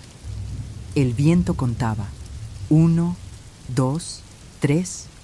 Nunca se equivocó. Cerca del amanecer, un convoy de camiones sin distintivos cruzó la cresta más alejada con las luces apagadas, haciendo que el horizonte pareciera como si alguien lo hubiera atravesado con un hilo negro. La torre de agua de Dry Chapel gimió una vez y luego se estabilizó, como si le hubieran pedido que guardara un secreto. A las 5:30, el reloj del motel mostró brevemente una hora que no existía. A las 5:30 de nuevo, eligió la hora que representaba. En la mesita de noche, el teléfono de Mara mostraba una nueva notificación de un número bloqueado. 12-0. Clínica. Solo. Debajo de las palabras, el sello de 12 puntas parpadeó, una vez como si se aclarara la garganta. El viento terminó su cuenta y volvió a empezar, paciente como la marea. El desierto esperaba como un testigo al borde de un tribunal en el que nadie había entrado aún, repitiendo su única instrucción: si oyes el conteo, entra. La mañana en la capilla seca no se diferenciaba de la noche. El cielo simplemente pasaba, de negro a pálido sin pasar por ningún punto cálido. Las sombras conservaban la misma longitud, nítidas como dibujadas con tinta. Mara Ellison me senté en la ventana del motel mientras Noah King traía café de Bloom's. Las tapas de las tazas no tenían marca, solo el número. Escrito con marcador negro en cada uno, la tinta se filtra en el papel como un moretón. En la mesita de noche, el papel doblado con el sello de 12 puntas yacía donde lo habían dejado. No se había movido, pero sus líneas de polvo parecían novato, como si hubiera sido redibujado por algo con dedos muy cuidadosos. En Bloom's, la máquina de discos todavía reproducía su única canción en su único número. Iris Bloom ya estaba allí secando vasos que no lo necesitaban. No levantó la vista cuando entraron. ¿Cuenta algo de anoche?, preguntó, como si preguntara por el clima. Noah asintió. Lo oímos. Iris le sirvió el café sin mirar las tazas. Empieza en la valla, dijo, pero no es de la valla. Ahí es donde se pone más ruidoso. ¿Qué pasa cuando termina?, preguntó Mara. La tela de Iris se detuvo un instante. No termina, se detiene. Es otra cosa. Se acercó más. Y si estás cerca cuando se detiene, te nota. El único médico de Dry Chapel tenía una clínica detrás de una ferretería, cuyo cartel estaba desteñido por el sol y formado en letras fantasmales. A Evelyn Hart había estado allí el tiempo suficiente para que su nombre sobreviviera, a la pintura de la puerta. Examinó a Mara con manos rápidas y silenciosas. Al llegar al hueco de la clavícula de Mara, su tacto se detuvo. ¿Has estado al borde del abismo?, preguntó Hart. Mara dudó. Fuimos en coche hasta allí. Hart se apartó y regresó con una pequeña varita de luz negra. La pasó sobre la piel de Mara. Justo encima de su clavícula brillaba una leve cicatriz geométrica, un sigilo en miniatura de 12 puntas. La expresión de Hart no cambió, pero escribió algo en el expediente de Mara con una línea gruesa y deliberada. Sin nombres, solo números. Estos viales van al laboratorio del condado, dijo mientras extraía la sangre. Las etiquetas solo tenían códigos de barras y un número. 12, 12, 12. Salieron de la clínica y caminaron por la calle principal. El pueblo parecía pagado. Camiones sin matrícula descargaban cajas detrás del supermercado. Los repartos del bar llegaban en furgonetas sin distintivos. Una de cada 3 farolas zumbaba al unísono, como si compartieran un pulso. Iris dice que todo el pueblo está en la nómina base, dijo Noah. El teléfono de Mara vibró una vez, luego 2 veces y luego otra vez. Ninguna notificación. El patrón parecía como si alguien golpes desde muy lejos. Al anochecer, la luz en Dry Chapel se fue. No de golpe, sino en bloques, como si alguien estuviera accionando interruptores en secuencia. 3 luces permanecieron encendidas, 3 se apagaron. El ritmo se extendió por la calle. En la habitación del motel, la radio que les había vendido Jed Pike empezó a sonar de nuevo, lentamente al principio, luego alineándose con el apagón. 3 clics, Pausa, 3 clics. Mara se quedó de pie junto a la ventana, observando cómo el patrón se extendía hacia 1900 las afueras del pueblo. Con el viento, justo por encima del zumbido de los transformadores moribundos, comenzó el conteo. 1, 2, 3. Jed Pike extendió un mapa desgastado sobre el capó de su camioneta. Estaba marcado con pequeñas X rojas y anillos que parecían ondas. Estos son lugares quemados, dijo. Dicen quemas controladas, pero no control calor que derrite el alambre de la cerca y deja vidrio salado en el suelo. Su dedo trazó un punto en la orilla del lago seco. La iglesia llevaba un registro de las personas que vieron las luces. Los llamaban caminantes del cielo. Se remonta a los años 50. Algunos nombres se repiten. Miró a Mara. Tu nombre no está ahí, todavía. Esa noche, el cuerpo de Mara volvió a cambiar. Su piel estaba fría, casi húmeda, pero ya no sudaba. El termómetro del motel marcaba 78 Quecodec. Ella no sintió nada. Una radiografía en el consultorio de Hart al día siguiente mostró hilos delgados y ramificados en sus pulmones, delicadas líneas de escarcha donde solo debería haber aire. Está cambiando la química de tu sangre, dijo. Hart en voz baja. ¿Ya no tienes dolor? Mara asintió. Siempre empieza con alivio, murmuró Hart, y luego miró las persianas cerradas, como si estuvieran escuchando. En las afueras de la ciudad, agente Cole Maddox los detuvo en una gasolinera. Se apoyó en el surtidor junto al de ellos, con sus gafas de sol reflejando un diferente cielo, nubes moviéndose en reversa. Algunos lugares no son para todos, dijo sin mirarlos. La mayoría se da cuenta antes de que el cable empiece a contarlos. Noé abrió la boca para responder, pero Maddox ya se estaba alejando. Esa noche, Mara soñó que flotaba sobre el lago seco. Polillas de hielo giraban alrededor de su cabeza sin derretirse. Bajo ella, el lecho del lago se abría en un corredor blanco. Al fondo esperaba habitación de agua que no está mojada. El testigo permaneció dentro, observando sin moverse. Cuando se despertó, su teléfono brillaba con un mensaje de texto de número bloqueado. 02:12 AM. Los análisis de sangre ya no son de referencia. Ven solo.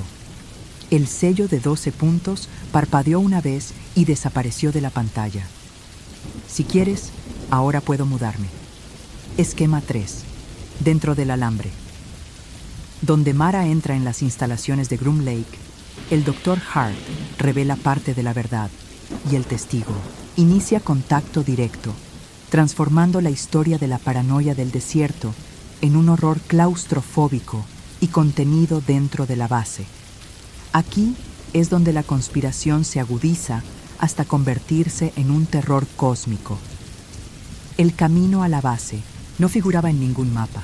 Empezaba como un ramal de la carretera del Condado 14 y a los 5 kilómetros se desprendió del asfalto, convirtiéndose en una franja pálida que parecía más hueso seco que tierra. Noah condujo hasta el puesto de control y se detuvo. La zona valla era más alta, el alambre más grueso y cada poste estaba anclado en hormigón. Había letreros que se repetían cada 20 metros. No entrar. Uso de fuerza mortal autorizado. Un soldado sin placa tomó la identificación de Mara sin hacer comentarios, la comparó con una tablilla y le indicó que avanzara. Noah se movió para seguirla. Solo ella, dijo el soldado. Mantuvo la mirada al frente como si el coche estuviera vacío. Mara miró a Noé una vez. Entonces la puerta se abrió de par en par y se la tragó. Las instalaciones de Groom Lake eran blancas sobre blanco, pasillos sin esquinas, paredes que zumbaban levemente, como si el aire corriera dentro en lugar de alrededor. Los pisos se reflejaban, sin mostrar a la persona que caminaba.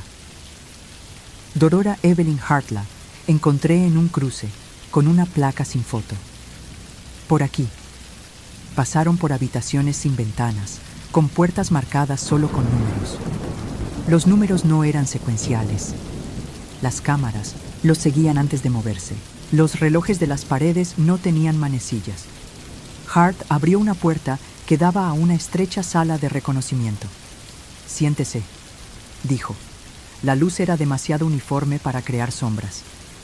Hart presionó la muñeca de Mara con los dedos, luego su garganta. «Ya no hay fiebre». «¿Dolor?» «No», dijo Mara. «Eso es lo primero que hace», murmuró Hart casi para sí misma. «Cura lo que quiere conservar». Cuando Mara preguntó qué era eso, Hart cerró la puerta y se apoyó en ella. «Mi madre los vio en 1962», dijo. «Luces sobre el lago. Ella fue quien me enseñó a contar. No es aleatorio.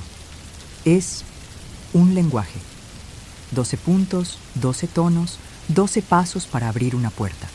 A Mara se le cortó la respiración. ¿Una puerta a qué? La mirada de Hart se dirigió a la pared del fondo. ¿A dónde están cuando no están? El testigo solo se cumple bajo ciertas condiciones. Whitlock cree tenerlo. No es así. Negocia. Coronel James Whitlock Law esperaba en 1900 la habitación contigua. Su uniforme estaba impecable, pero sus ojos tenían la mirada polvorienta de alguien que ha vivido demasiado tiempo en lugares donde el sol no se marcha. «Esto no es caridad», dijo. «Cada donación tiene su precio. ¿Quieres su cura? Paga en especie. Nos das lo que te da. Datos, tejidos, cumplimiento». En la pared, detrás de él, colgaba una cuadrícula de fotografías en blanco y negro. Todos los rostros estaban ligeramente girados hacia la izquierda, como si miraran algo fuera de marco. Los nombres estaban tachados bajo barras negras. Hart condujo a Mara más adentro, a través de una puerta que requería 2 códigos de llave separados. Dentro estaba la habitación del agua, una cámara circular con un tanque hundido en el suelo. El líquido en su interior era denso como el vidrio y retenía el reflejo del techo sin ondulaciones. «Salina de gravedad 0», dijo Hart. «Flotarás. No te resistas». Mara entró. El líquido no estaba ni caliente ni frío. Se sentía como si cayera en la nada. Sobre ella, un enrejado de luz pálida se consolidó formando el sello de 12 puntas, con líneas que se conectaban en un orden lento y deliberado. Su pecho se relajó. Su respiración se hizo más lenta hasta que cada inhalación parecía durar 1 minuto. En algún lugar de las paredes, su bolsa de suero se cristalizó en púas claras y zumbantes. El zumbido se disolvió en intervalos, bajo, alto, bajo, como música a 1 kilómetro bajo el agua. Y luego, sin moverse, el testigo estuvo allí. Era forma y sugestión más que cuerpo, extremidades donde debían estar, una cabeza sin rasgos, cuyo contorno ondulaba como calor sobre el asfalto. Al inclinarse hacia adelante, la salina que rodeaba a Mara tembló sin tocar su piel. Imágenes se presionaron en su mente.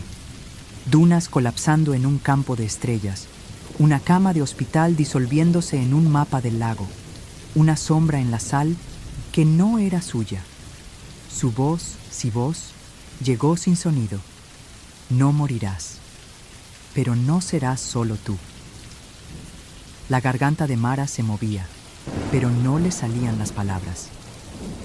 Fuera del alambrado, Noah intentó llamar a la clínica de Hart. No hubo respuesta. Fue a Iris Bloom, que ya estaba empacando una bolsa de lona.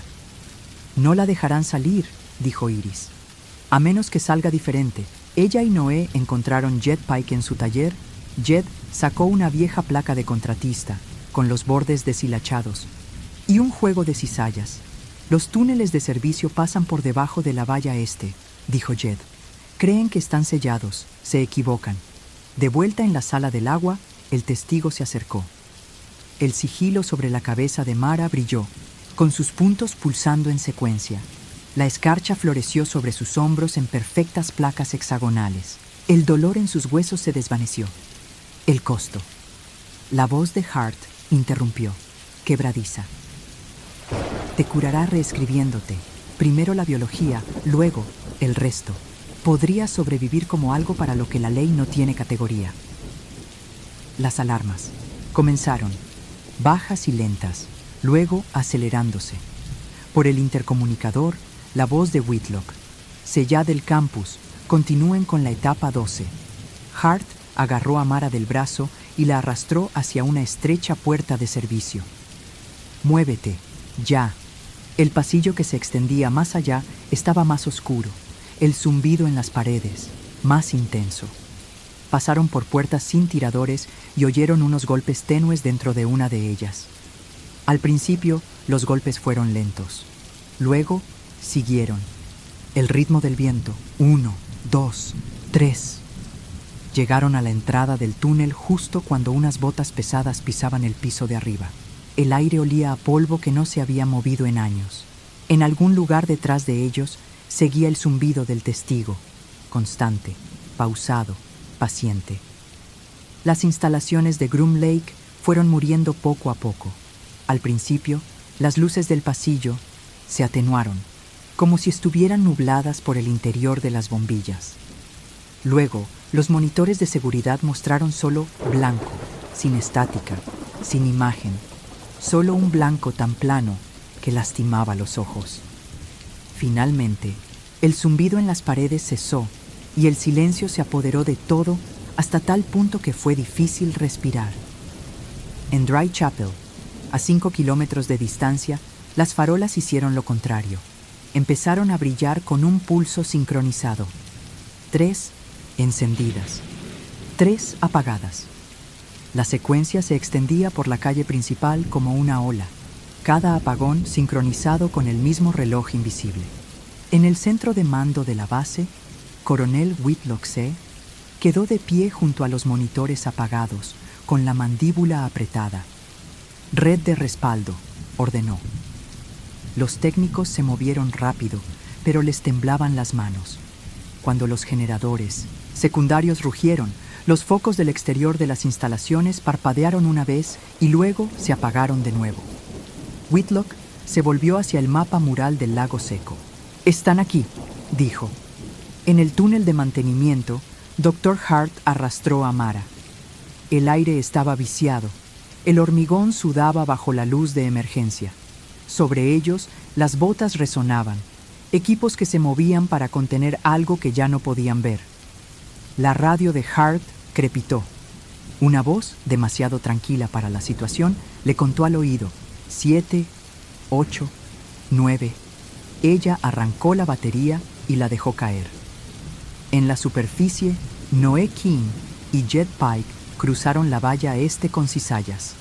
Se mantuvieron agachados, cruzando la costra de sal hacia un viejo hangar que Noah había marcado en el mapa de Jed. Dentro, el hangar estaba despoblado. Andamios vacíos, rieles oxidados en el suelo. En el centro se encontraba un segundo. Habitación del agua con la tapa abierta. La superficie vidriosa estaba surcada por medialunas irregulares, como marcas de uñas presionadas desde abajo. Jed maldijo en voz baja. Han tenido más de uno. Cerca, del borde del lago, Sheriff Garvey los agentes formaban fila, con los fusiles en la mano pero preparados, frente a un autobús escolar blanco. A través de las ventanas polvorientas se veían rostros, delgados, pálidos, con la mirada demasiado inmóvil. Cada pasajero llevaba una pulsera de papel del hospital. Cuando Iris Bloom se coló entre los agentes, uno la agarró del brazo. Ella se soltó bruscamente, corriendo hacia la puerta del autobús y golpeando el pestillo. «No tienes que...» Un agente la empujó hacia atrás. Su cabello se pegó a la sangre seca de su sien, donde alguien ya había intentado detenerla. La primera luz llegó sin sonido. Cayó de las estrellas como una moneda que cae lentamente en aguas profundas, deteniéndose a 3 metros sobre la corteza del lago. La sal debajo se movió, no como un viento, sino como una placa hexagonal que se elevaba, cada una encajando con precisión quirúrgica. Una línea de hielo se extendió en un círculo perfecto. Quienes estaban junto a la valla vieron cómo su aliento se elevaba, aunque la temperatura del aire se mantuvo igual. Desde dentro de la luz, la testigo surgió. No dio un paso adelante. El espacio entre donde había estado y donde estaba simplemente dejó de existir. Su contorno era menos nítido de lo que Mara recordaba, como si hubiera traído más del lugar de donde venía y menos de sí mismo. Habló a través de todas las radios muertas del condado. Su historia, regreso. La voz de Whitlock respondió por el sistema de megafonía de la instalación y todos los altavoces del pueblo captaron su señal. La desmontan en nuestra casa o no dejan nada. El testigo lo ignoró. Cada tercera bombilla de la valla perimetral se apagó al unísono. Mara estaba parada en la línea de hielo, la mano de Hart agarrando su brazo con tanta fuerza que le dejó un moretón. El frío le sentó bien, mejor que bien. Era como respirar, aire inexplorado. Su piel imprimía el sello de 12 puntas con un pálido relieve allí donde la escarcha la tocaba. En su cabeza, el conteo se reanudó. 10, 11. Se dio cuenta de que podía oírlo sin viento, sin altavoces. El número 12 flotaba, sin pronunciarlo, como una puerta entreabierta. Los hombres de Whitlock sacaron un camión de plataforma con un armazón largo y esquelético.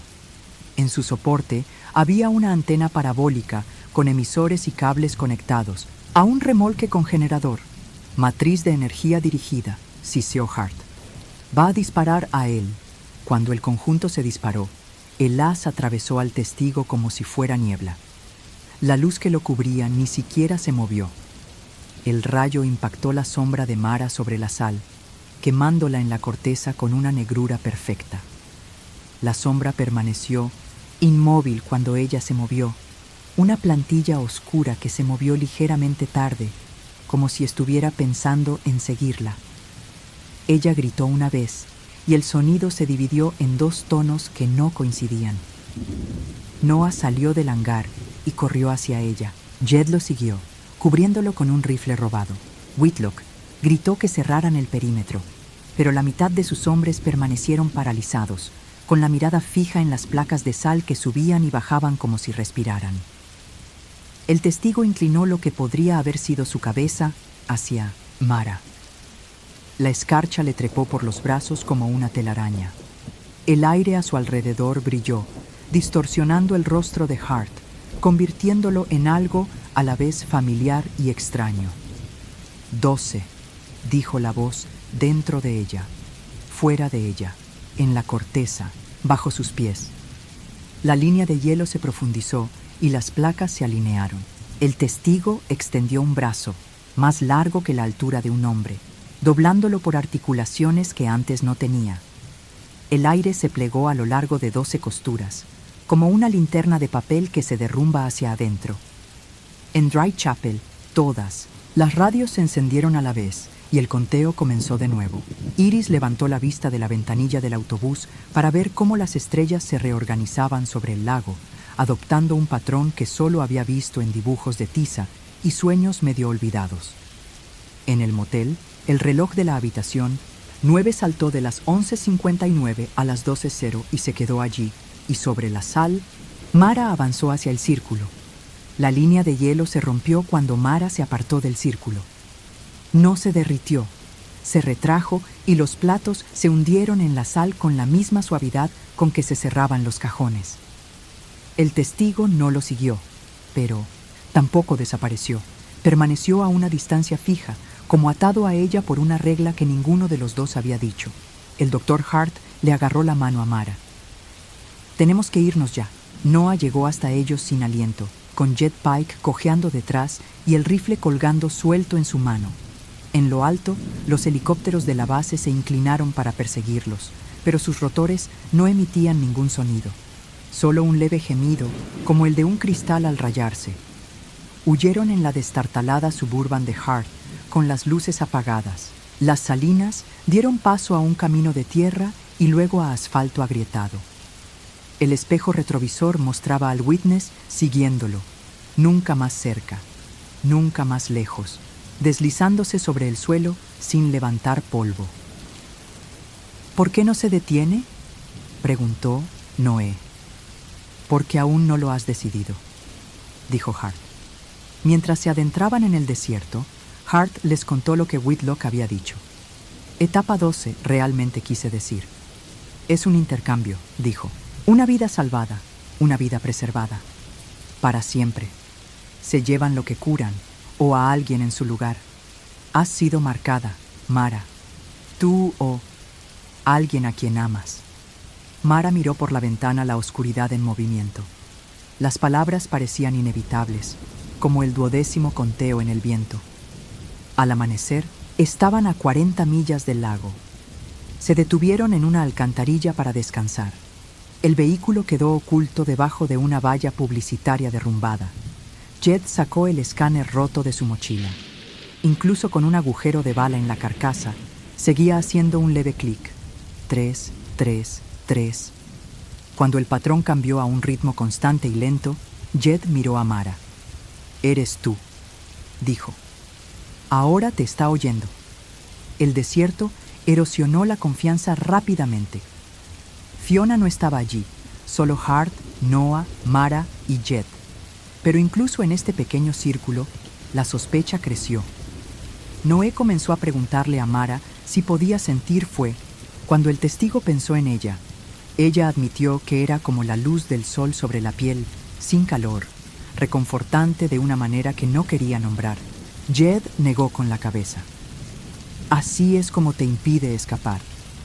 Al caer la noche, acamparon en las ruinas de una gasolinera tragada por la arena. El testigo se detuvo en el perímetro de luz de su fuego, su forma apenas visible contra las estrellas. Hart llegó a Mara mientras Noé dormía. «Te obligarán a que lo hagas», dijo en voz baja. «O se lo llevarán. Si vas caminando ahora, quedará libre. Ni siquiera te recordará». Mara no respondió. Su mirada se quedó fija en la silueta en la oscuridad. Al tercer día, encontraron el baliza Bor, una torre de navegación fuera de servicio, a la que los habían llevado las coordenadas de Iris Bloom. Sus costillas de metal vibraban con el viento. Un sonido hueco, como el de respirar entre los dientes. En el interior, la sala de control estaba vacía, salvo por un único escritorio atornillado al suelo. Sobre ella había una impresora matricial, desenchufada pero caliente al tacto. Mientras observaban, comenzó a imprimirse sin ruido de alimentación de papel. Las palabras surgían letra por letra. Mara Ellison, admisión hospitalaria, 14-07-02. La fecha coincidió con su primer diagnóstico.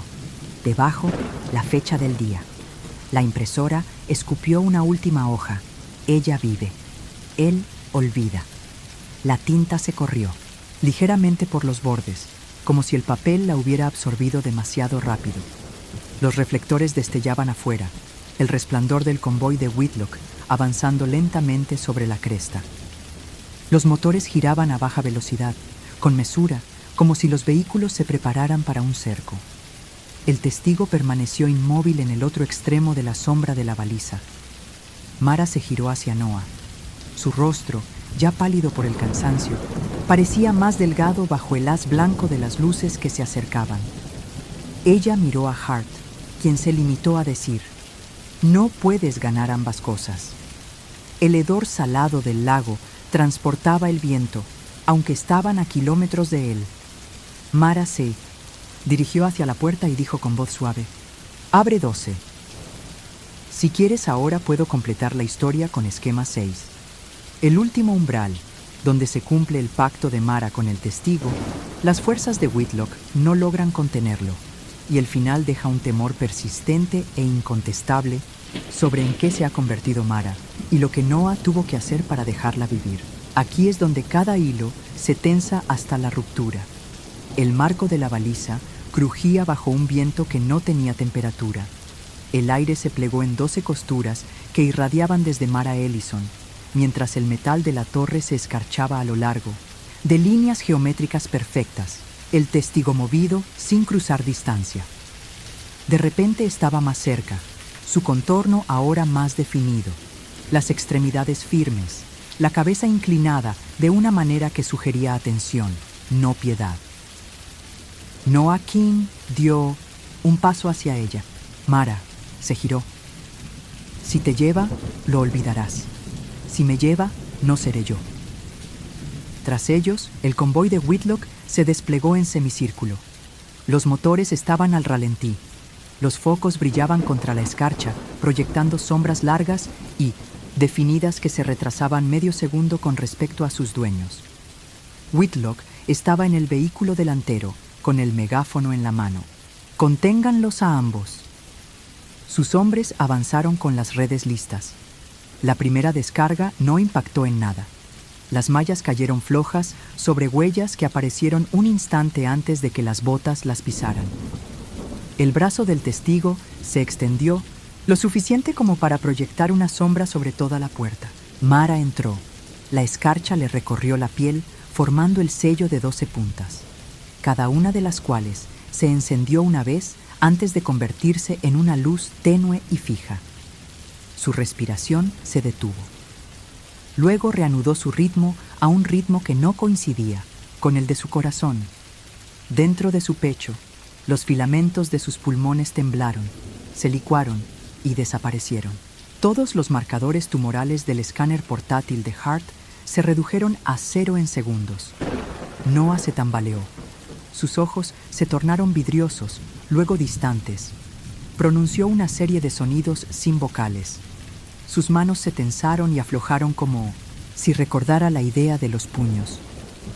Cuando volvió a mirar a Mara, solo reconoció el momento en el que estaban, no a ella ni a sus años. «¿Te conozco?», preguntó, frunciendo el ceño con una educada confusión. El testigo había cumplido su trato. Hart bajó su arma. Se acercó a la testigo con las manos vacías. «Mi madre», dijo. Su último recuerdo. La silueta se inclinó hacia ella. Hart se quedó paralizada, respirando con más fuerza. Luego se enderezó, con los hombros relajados. El miedo la había abandonado por completo, como el agua que se escurre de un recipiente. Whitlock lo intentó una última vez. «Me darás algo». El testigo le dejó un regalo, su propia sombra, grabada en la escarcha bajo sus botas. Se movió medio segundo antes que él, una atadura que jamás podría cortar. Luego el aire se desplegó nuevamente. El testigo simplemente desapareció. La línea de hielo se adelgazó, retirándose a la nada. La baliza se alzaba desnuda bajo las estrellas. Los hombres de Whitlock bajaron las armas, con la vista entrecerrada. Mara pasó junto a Noah sin tocarlo. Su reflejo en la ventana de la Suburban se retrasó un instante antes de alcanzarla, con la boca moviéndose un instante tarde. En el cristal, sus ojos estaban más oscuros que antes. Semanas después, en la capilla seca, Iris Bloom reabrió el bar. El Few, libro de contabilidad sobre el mostrador, iniciaba una nueva página, con líneas en blanco esperando. El sheriff Garvey dimitió por motivos de salud. El agente Maddox presentó un informe con todas las páginas en blanco, pero firmado al final. Una noche, todas las radios del pueblo se encendieron a la vez. Entre emisoras, un susurro contaba hasta 12. Luego, una nueva palabra, clara como el hielo: devolver.